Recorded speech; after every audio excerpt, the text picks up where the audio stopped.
Bahmani Adil Shahis. Topic lesson number 2, Bahmani Adil Shahis.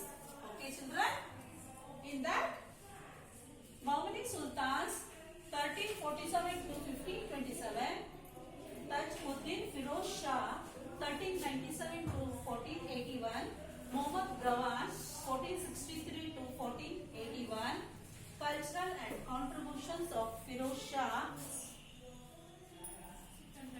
and Muhammad Gawan, Shahi dynasties, prominent Bahmani Sultans. Okay children, let us start the lesson children. Okay, see the book.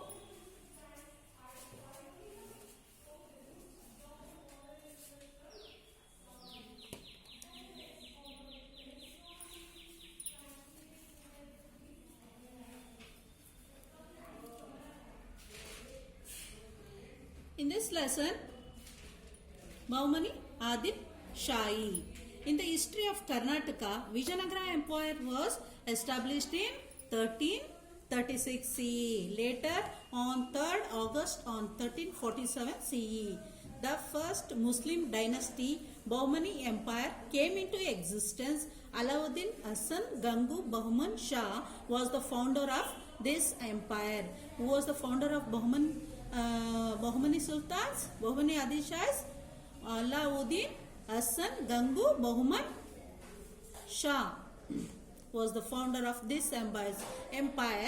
Battles were taking place continuously between the Bahmani Sultans and Vijayanagara kings. Inner conflicts arose in the dynasty, and by 1527 CE, 5 Shahi dynasties came into existence. Among them, Adil Shahis of Vijayapur were prominent.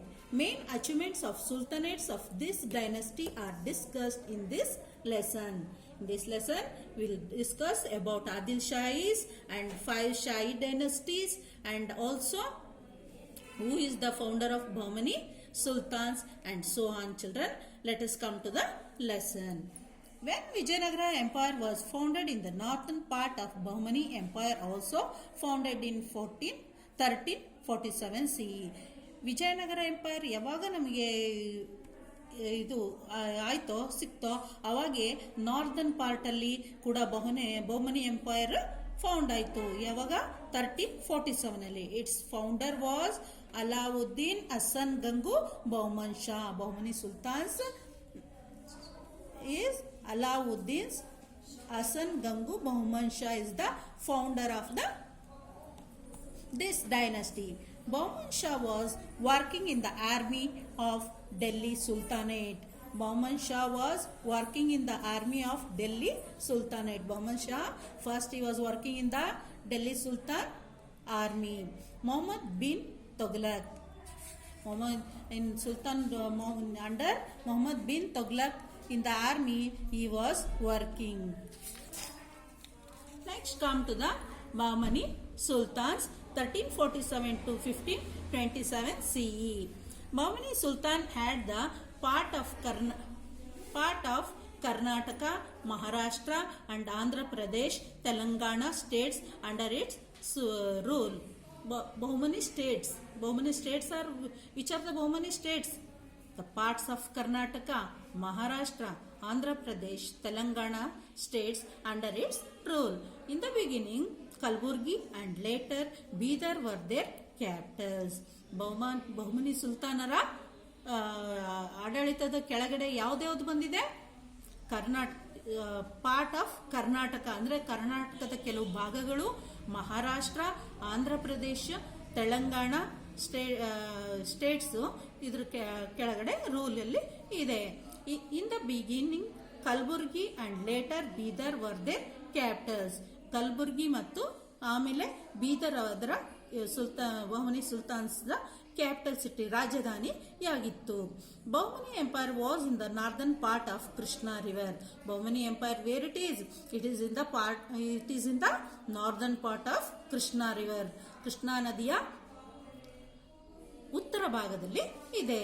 And Vijayanagara empire was in southern part of Krishna. ಇದು Vijayanagara empire ದಕ್ಷಿಣ ಭಾಗದಲ್ಲಿತ್ತು, ಕೃಷ್ಣಾ ನದಿಯ ದಕ್ಷಿಣ ಭಾಗದಲ್ಲಿ, ಬಹುಮನಿ ಸುಲ್ತಾನು ಉತ್ತರ ಭಾಗದಲ್ಲಿ ಇತ್ತು. Taj Uddin Firoz Shah was the great sultan in Bahmani dynasty. Taj Uddin Firoz Shah, he was the great sultan in Bahmani dynasty.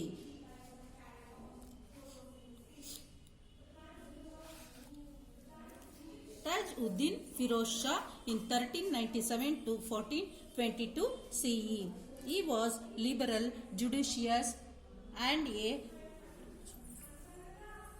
believer of God. Taj Uddin Firoz was a liberal, judicious, ನ್ಯಾಯವಾದಿಯಾಗಿದ್ದ. Liberal means ಉದಾರಿಯಾಗಿದ್ದ, ಧಾರಾಳ ಗುಣ ಇತ್ತು. ಹಾಗೆ he was a believer of God, ಅಂದರೆ ದೈವ ಭಕ್ತ ಕೂಡ ಆಗಿದ್ದ. He made a copies of Quran and edited it for his whole life. ಅವರು ಏನು ಮಾಡಿದ್ರು, ಕುರಾನಿನ ಕಾಪಿಗಳನ್ನು ಪ್ರಿಂಟ್ ಮಾಡಿಬಿಟ್ಟು ಅದನ್ನು ಎಡಿಟ್ ಮಾಡಿಬಿಟ್ಟು ಅದನ್ನು ಏನು ಮಾಡ್ತಾ ಇದ್ರು, ಮಾರಾಟ ಮಾಡ್ತಿದ್ರು. ಅದರಿಂದ ಅವರ ಜೀವನವನ್ನು ಕೂಡ ಸಾಗಿಸ್ತಾ ಇದ್ರು, ಲೈಫನ್ನು. ಹಾಗೂ ಎಲ್ಲರಿಗೂ ಕುರಾನ್ ಬಗ್ಗೆ ಅವನ್ನ ಇದನ್ನ ಎಡಿಟ್ ಮಾಡಿ ಹಂಚೋದ್ರಿಂದ ಏನಾಯ್ತು, ಮುಸ್ಲಿಮ್ಸ್ ಇದನ್ನ ಅವರು ಪ್ರಚಾರ ಮಾಡಿದ ಹಾಗೂ ಆಯಿತು. ಈ was A writer. He was a writer, encouraged all languages, and he was an expert in geometry and theology. Tajuddin Firoz Shah was writer, and he encouraged all language. ಎಲ್ಲ ಅವರು ಬರಹಗಾರ ಆಗಿದ್ರು. ಹಾಗಾಗಿ ಎಲ್ಲ ಭಾಷೆಗೂ ಎನ್ಕರೇಜ್ ಅನ್ನ ಕೂಡ ಮಾಡ್ತಾ ಇದ್ರು. ಆಮೇಲೆ ಅವರು ಜಾಮಿಟ್ರಿ ಒಳಗೆ ತುಂಬಾ ಎಕ್ಸ್ಪರ್ಟ್ ಆಗಿದ್ರು, ಥಿಯೋಲಜಿ ಮತ್ತು ಜಾಮಿಟ್ರಿ ಒಳಗೆ. ಈ ಶೆಲ್ಟರ್ಡ್ many philosophers, poets, artist and had honoured them. ಏನ್ ಮಾಡಿದ್ರು, ಶೆಲ್ಟರ್ ಕೊಟ್ಟಿದ್ರು ಫಿಲಾಸಫರ್ಸ್ಗೆ, ಪೋಯಟ್ಸ್ಗೆ, ಆರ್ಟಿಸ್ಟ್ಗೆ. ಹಾಗೆ ಅವರಿಗೆ ಹಾನರ್ ಕೂಡ ಮಾಡ್ತಾ ಇದ್ರು, ಅಂದ್ರೆ ಅವರಿಗೆ ಬಹುಮಾನಗಳನ್ನು ಕೂಡ ಕೊಡ್ತಾ ಇದ್ರು. ಈ establish observatory in Daulatabad, Maharashtra. He propagated the beauty of his capital Kalburgi. He built a new city called Firozabad on the bank of Bhima river. ಏನ್ ಮಾಡಿದ್ರು ಅವರು, he propagated the beauty of his capital, ತಮ್ಮ ರಾಜಧಾನಿಯನ್ನ ಬ್ಯೂಟಿಯನ್ನ ಹೆಚ್ಚಿಸಿದ್ರು. ಆಮೇಲೆ ಈ observatory Daulatabad ಮಹಾರಾಷ್ಟ್ರದಲ್ಲಿ ಅವರು ಅಬ್ಸರ್ವೇಟರಿಯನ್ನ ಮಾಡಿದ್ರು. ಈ ಬಿಲ್ಟ್ ಎ ನ್ಯೂ ಸಿಟಿ, ಅವರು ಒಂದು ಹೊಸ ನಗರವನ್ನೇ ಕಟ್ಟಿದ್ರು. ಯಾವುದೋ ಸಿಟಿಯನ್ನು ಕಟ್ಟಿದ್ರು, ಫಿರೋಜಾಬಾದ್ ಅಂತ ಹೇಳ್ಬಿಟ್ಟು, on the bank of Bhima river. Bhima ನದಿಯ ತೀರದಲ್ಲಿ ಅವರು ಫಿರೋಜಾಬಾದ್ ಅಂತ ಒಂದು ಹೊಸ ಸಿಟಿಯನ್ನೇ ಕಟ್ಟಿದ್ರು. He gifted many villages to a Sufi saint. He gifted many villages to Sufi saints. ಅವ್ರು ಏನ್ ಮಾಡಿದ್ರು, ಸುಫಿ ಸೇಂಟ್ ಸಂತರಿಗೆ, ಅವರಿಗೆ ಏನ್ ಮಾಡಿದ್ರು, ಎಷ್ಟೊಂದು ಹಳ್ಳಿಗಳನ್ನು ದಾನವಾಗಿ ಕೊಟ್ರು. Bande Nawaz who arrive to the kingdom during his period. Bande Nawaz was who arrive the kingdom during his period. ಇವರ ಕಾಲದಲ್ಲಿ ಬಂದೇ ನವಾಜ್ ಅರೈವ್ ಆಯಿತು. He concentrated on the development of ports, and as a result he concentrated on the development of ports. Development of ports ಮೇಲೆ concentrate ಮಾಡಿದ್ರು, ಅಂದ್ರೆ ಗಮನ ಕೊಟ್ಟರು. ಯಾವುದು, ನದಿಯ ತೀರದಲ್ಲಿರುವಂಥ ಪೋರ್ಟ್ಸ್ಗಳನ್ನೆಲ್ಲ ಏನು ಮಾಡಲಿಕ್ಕೆ, ಅದರ ಡೆವಲಪ್ಮೆಂಟ್ಗಾಗಿ. And as a result foreign tourism was encourage. ಪೋರ್ಟ್ಗಳ ವ್ಯವಸ್ಥೆಯನ್ನು ಮಾಡಿದ್ದಕ್ಕೆ ಏನಾಯಿತು, foreign tourism was encouraged. Foreign tourism was encourage. Next come to the Mohammad Gawan in 1463 to 1481 CE. Next Mohammad Gawan ಅವರು 1463ರಿಂದ 1481 ತನಕ ಆಳ್ವಿಕೆಯನ್ನು ಮಾಡಿದ್ರು. All credits of making Bahmani dynasty great goes to Muhammad Gawan. All credits of making Bahmani dynasty great goes to Muhammad Gawan. ಎಲ್ಲ credit ಯಾರಿಗೆ ಹೋಗುತ್ತೆ, Bahmani dynasty ಇದು ಮಾಡಲಿಕ್ಕೆ ಮೊಹಮ್ಮದ್ ಗವಾನ್ಗೆ ಹೋಗುತ್ತೆ. Basically he was a Persian and worked honestly as a prime minister in the region of Sultanate Muhammad Shah III. ಇವರೇನಾಗಿದ್ರು, ಮೊಹಮ್ಮದ್ ಗವಾನ್ ಅವರು Persian ಆಗಿದ್ರು. ಅವರು ಆನೆಸ್ಟ್ ಆಗಿ ವರ್ಕ್ ಮಾಡ್ತಾ ಇದ್ರು ಪ್ರೈಮ್ ಮಿನಿಸ್ಟರ್ ಆಗಿ. ಯಾರ ಹತ್ರ?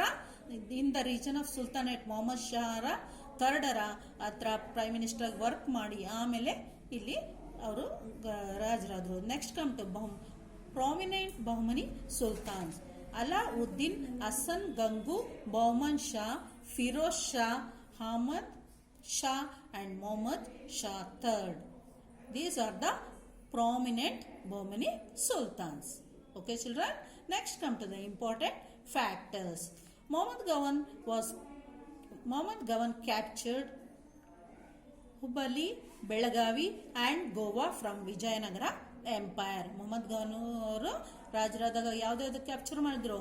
ಹುಬ್ಬಳ್ಳಿ, ಬೆಳಗಾವ್ ಮತ್ತು ಗೋವಾನ ವಿಜಯನಗರ ಎಂಪೈರ್ ಇಂದ ಅವರು ಕ್ಯಾಪ್ಚರ್ ಮಾಡಿಕೊಂಡ್ರು.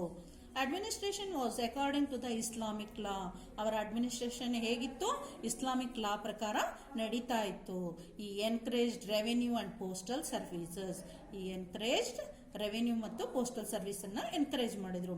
ಈ fixed taxes on the basis of lands fertility. He fixed land tax or revenue tax for according to the basis of land's fertility, and irrigation facility tax was collected in cash only. ಈ tax ಅನ್ನ collect ಮಾಡ್ತಿದ್ರಲ್ಲ, cash ಮೂಲಕವಾಗಿ collect ಮಾಡ್ತಾ ಇದ್ರು. ಭೂಮಿಯ ಫಲವತ್ತತೆಯ ಮೇಲೆ ಅವರು tax ಅನ್ನ ಕಲೆಕ್ಟ್ ಮಾಡ್ತಾ ಇದ್ರು. He removed some taxes which were annoying the people. ಈ ರಿಮೂವ್ ಕೆಲವೊಂದು ಟ್ಯಾಕ್ಸ್ಗಳನ್ನು ಅವರು ರಿಮೂವ್ ಮಾಡಿದ್ರು, ಪೀಪಲ್ಸ್ಗೆ ಇದಾಗುವಂತಹದ್ದು. As a philosopher himself, Mohammed Gawan founded Madrasa university in Bidar. As a philosopher, Muhammad Gawan was a philosopher. As a philosopher, he founded what? Madrasa University in Bidar. Bidar ಅಲ್ಲಿ madrasa ಯೂನಿವರ್ಸಿಟಿಯನ್ನ found ಮಾಡಿದ್ರು. It encourage Islamic religion and law, education, astronomy, mathematics, history are being studied here. ಇಲ್ಲಿ ಮದ್ರಸಾದಲ್ಲಿ ಅವರು encourage Islamic religion education ಕೂಡ ಇತ್ತು, astronomy ಇತ್ತು, mathematics, history ಇದೆಲ್ಲ ಕೂಡ ಅಲ್ಲಿ ಕಲೀಲಿಕ್ಕೆ ಮದ್ರಸಾ ಸ್ಕೂಲಲ್ಲಿ ಯೂನಿವರ್ಸಿಟಿಯಲ್ಲಿ ಇತ್ತು. Free education and hostel facilities were there. ಇಲ್ಲಿ ಫ್ರೀ ಎಜುಕೇಶನ್ ಕೂಡ ಇತ್ತು, ಹಾಸ್ಟೆಲ್ ಫೆಸಿಲಿಟಿ ಕೂಡ ಇತ್ತು. Around 3000 manuscripts were in the library of madrasa.